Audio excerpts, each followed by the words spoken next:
Hello everyone, Charcoal here, and welcome back to the Falcon AU, the series where I go over what would happen if the Skywing Dragonet of Destiny lived.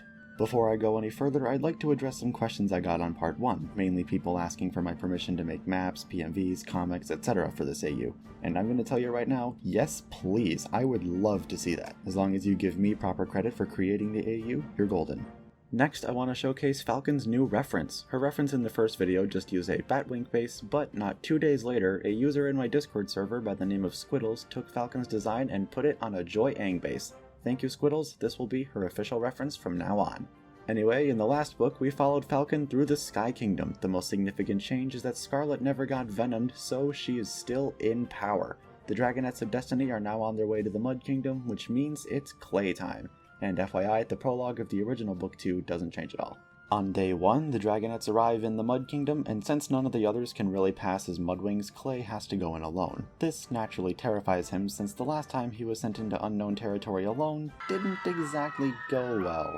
However, this fear turns out to be seemingly unfounded, as Clay is able to find his way around and meet his family just as he did in the original timeline. However, instead of leaving, Clay asks his siblings if they could help the group lay low for a while, and they are more than happy to help. They show the Dragonets to a camp on the outskirts of the kingdom where the 10 of them can stay for as long as they need. Later that day, the Dragonets are discussing their next course of action. Clay wants to stay a while and get to know his family, while most of the others want to keep moving. Falcon, however, is distancing herself from the group. Clay has a little chat with her, and she admits that she doesn't feel like the others accept her anymore after the events of the first book. Clay tries to sympathize with her, but she shoots him down, saying that he has his whole family here in the Mud Kingdom. Meanwhile, she can basically never return to her own tribe as long as Scarlet is in charge. Then they notice an unidentified Mudwing walking around a little too close to the camp for comfort. Reed goes out to meet them and manages to turn them away, but everyone's pretty on edge for a while after that. Day 2. This is where things really go wrong. In the morning, the Dragonets notice a Skywing patrol flying overhead, and now the gang is really starting to get worried. Tsunami insists they need to leave now, but Clay still wants to stay, not wanting to leave his siblings behind when he's only just met them, and his sibs back him up on that. The other Dragonets decide they can stay for the day, but they're gone as soon as it gets dark. Meanwhile, in the Sky Kingdom, while we wouldn't actually see this part since the book is from Clay's perspective, I want to explain it for the sake of context. The Mudwing from earlier reports to Scarlet that the Dragonets are hiding out in the Mud Kingdom, and Scarlet, in a fit of rage, immediately assumes the Mudwings are harboring them, and Byrne, who is still at the palace with Scarlet, fully supports this idea, delighting in the conflict.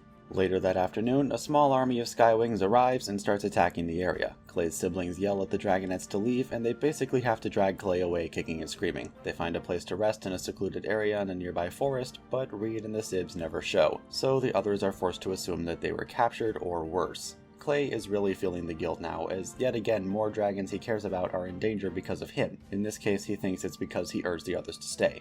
They try to reason with him, saying that this probably would have still happened regardless of whether they stayed or not, but this doesn't do much to calm him down, and he storms off. Clay soon comes across the same battlefield they passed on their way in, and sees the body of a female Mudwing who kinda looks like him.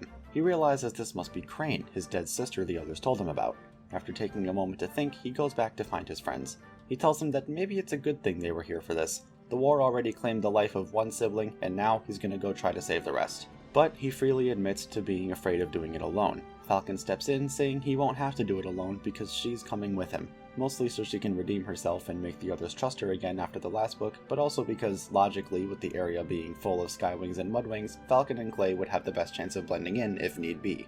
Under the cover of night, the two of them set off and find a group of Skywings holding the siblings hostage and interrogating them about the Dragonet's location. Clay and Falcon cause a distraction by setting a few trees on fire and doing a bunch of roaring, then running in opposite directions. Almost every guard rushes over to check out the commotion and put the fire out, while Clay and Falcon circle around into the camp. Falcon incapacitates any remaining guards, and Clay frees the siblings. Once they're clear, they retreat back to their hiding place for the night. Day 3. Clay's siblings properly thank him and Falcon for rescuing them before Reed flies off to see if anything's changed. He comes back a few hours later with lots of news. The Mudwings managed to drive the Skywings out, and it is now public knowledge that Byrne actually supported the attack. The Mudwings have denounced their alliance and are now fighting their own war against the Skywings independently of the Sandwing sisters. The Dragonets stay for just a little bit longer to help with reconstruction, and they decide to head to the Sea Kingdom next since Tsunami's a princess and the protection of Queen Coral herself could be very much needed. Day 4. On day 4, Clay bids one final goodbye to his family, and the Dragonets of Destiny set off for the Sea Kingdom. And trust me when I say this, they will not like what they find when they get there. The epilogue is pretty much the same as before, with Moros here introducing Blister to the fake Dragonets, and that does it for Book 2. Alright, now we've got some fan art. We've got pieces from Caution Ramen, the Dragonets of Destiny, Silverclaws the Nightwing, Doggy Person Funtime, and Squiddles, the same Squiddles I mentioned earlier. She actually submitted 2 pieces, both of which are from this AU. Thanks for that. As always, you can submit your own art in my Discord server. Anyway, my next video is going to be something pretty special. Those of you in my Discord already know what it is, but the rest of you are in for a neat surprise. This has been Wings of Charcoal, and I will see you all in the next video.